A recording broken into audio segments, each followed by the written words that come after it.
ரிஷபம். ரிஷபராசிக்காரர்களுக்கு கெடுதல் சொல்றதுக்கு ஒண்ணுமே இல்லை. ராசிநாதன் 4ஆம் இடத்தில் இருக்கிறார். அங்கே 4ஆம் அதிபதியோடு வலுத்து அமர்ந்திருக்கிறார்.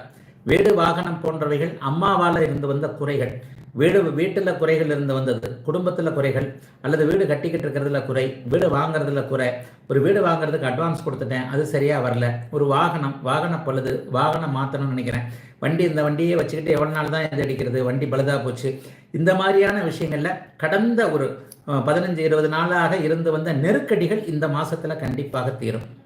தனாதிபதினு சொல்லப்படக்கூடிய 2-5 கூடிய புதன் 3ஆம் இடத்துல வலுத்து அமர்ந்திருக்கிறது. அதுவும் ஒரு நல்ல விதமான பலன்களை கொடுக்கக்கூடிய அமைப்பு. புதன் கடகத்தில் வலுத்து 3ஆம் இடத்துல இருக்கிறனால 5க்கு 11ஆம் இடத்துல இருக்கிறனால எல்லா விதமான அதிர்ஷ்ட பலன்களையும் செய்வார். ராசியிலேயே குருவும் செவ்வாயும் மங்கள யோகத்தில் 25 நாட்களுக்கு ஒன்றா இணைஞ்சிருக்கிறாங்க. ராசி சுபத்துவத்தை அடைந்திருக்கிறது. 5, 7, 9ஆம் இடங்கள் சுபத்துவத்தை அடைந்திருக்கின்றன.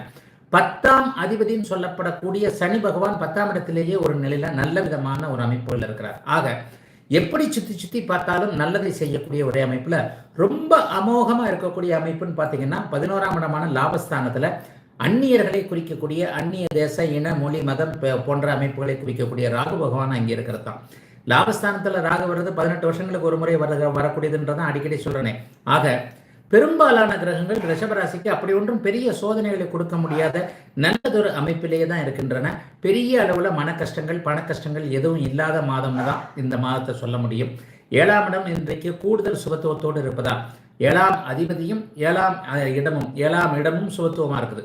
செவ்வாயும் சுபத்துவமா இருக்கிறார். செவ்வாயினுடைய வீட்டையும் குருபா இருக்கிறார் என்கின்ற அமைப்புல நண்பர்களால் உதவி, புதிய நண்பர்கள் வரக்கூடிய அமைப்பு, ஏற்கனவே அறிமுகமாகி தொடர்புகள் விட்டு போனவர்களோடு மீண்டும் தொடர்புகள் ஏற்படுதல், புதிய காதல் உருவாக்கக்கூடிய தன்மை, வாழ்க்கை துணைவராக இவர் தான் வருவார் அவர் தான் வருவார், இந்த மாதிரியான அமைப்புகள் நிகழக்கூடிய அமைப்புகள், அல்லது வீட்டில் சம்மதம் இல்லாதவர்கள் அம்மா அப்பா கிட்ட ஒரு விஷயத்த சொல்றதுக்கு பயமா இருக்கு, இதை செய்ய முடியுமா செய்ய முடியாதா, இது நடக்குமா நடக்காதா என்பது போன்ற நிலைகளில் இருந்து வந்தவர்களுக்கு தாய் தந்தையரிடமிருந்து சம்மதங்கள் பெறக்கூடிய தன்மை என ரிஷபராசிக்காரர்களுக்கு 7, 5, 11ஆம் பாவகங்களுடைய முழு பலன் நல்ல விதமாக கிடைக்கக்கூடிய அமைப்பு கண்டிப்பாக இருக்குது.